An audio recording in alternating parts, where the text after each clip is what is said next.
A special thank you to each of our subscribers who make this channel possible. Here's today's story. In a significant yet brief meeting, delegations from Russia and Ukraine convened for a second round of direct peace talks in Turkey, but expectations for a breakthrough were quickly dashed as discussions concluded after just over 1 hour. Ukrainian President Volodymyr Zelensky, addressing NATO members in Vilnius, Lithuania, announced preparations for a new release of prisoners of war, POWs. This follows a previous meeting in Turkey that resulted in the largest exchange of prisoners since the onset of the conflict in 2022, with hundreds released by both nations. The latest negotiations also included an agreement to swap the remains of approximately 6,000 soldiers killed in action, as confirmed by Vladimir Medinsky, the Russian presidential advisor leading the Kremlin's delegation. In a notable development, Ukraine presented Russia with an official list of children it claims were forcibly deported during the conflict, demanding their return. These talks come on the heels of a bold Ukrainian assault on 4 Russian air bases, which resulted in the destruction of over 40 warplanes, marking an unprecedented strike that spanned thousands of kilometers across Russia's Arctic, Siberia, and Far Eastern territories. Vasyl Maliuk, head of the Ukrainian Security Service and mastermind behind the operation, described the success of the drone strikes as a major slap in the face for Russia's military power. He noted that the complex logistics behind the operation took over a year and a half to execute, with drones striking simultaneously across 3 different time zones. In response to the ongoing conflict, Russia launched its most extensive drone attack against Ukraine since the full-scale invasion began in February 2022, deploying 472 drones in a bid to overwhelm Ukrainian air defenses. This escalation of strikes targeted civilian areas across Ukraine, prompting President Zelensky to assert that Russia's setbacks would pressure the Kremlin to engage in negotiations. He emphasized that the consequences of Russia's losses would be crucial in steering the nation towards diplomacy.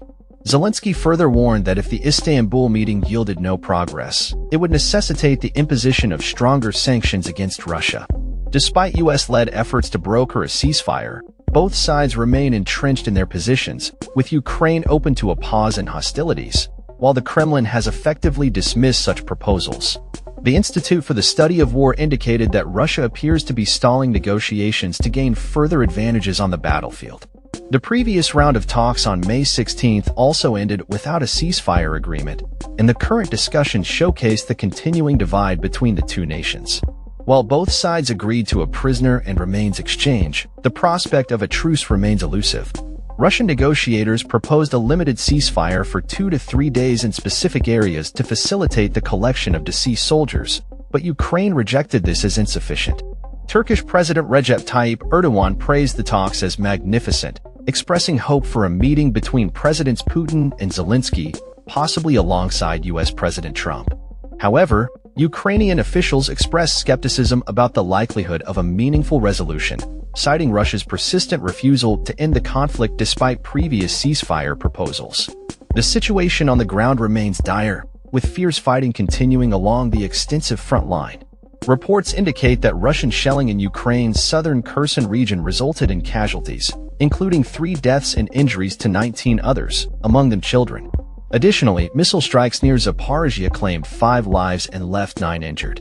As the conflict grinds on, both sides continue to suffer losses, with Ukrainian air defenses reportedly downing 162 Russian drones, while Russia claims to have intercepted 52 out of 80 drones launched by Ukraine. The ongoing exchanges of fire and the humanitarian toll underscore the urgent need for a diplomatic solution, yet the path to peace remains fraught with challenges. As the world watches the developments, the focus remains on whether these talks in Istanbul will lead to any substantive change in the conflict dynamics, or if the cycle of violence will persist as both nations grapple with the consequences of war. That's all for this story. We upload videos every day covering many different subjects, so hit that subscribe button to stay informed. Thanks for watching.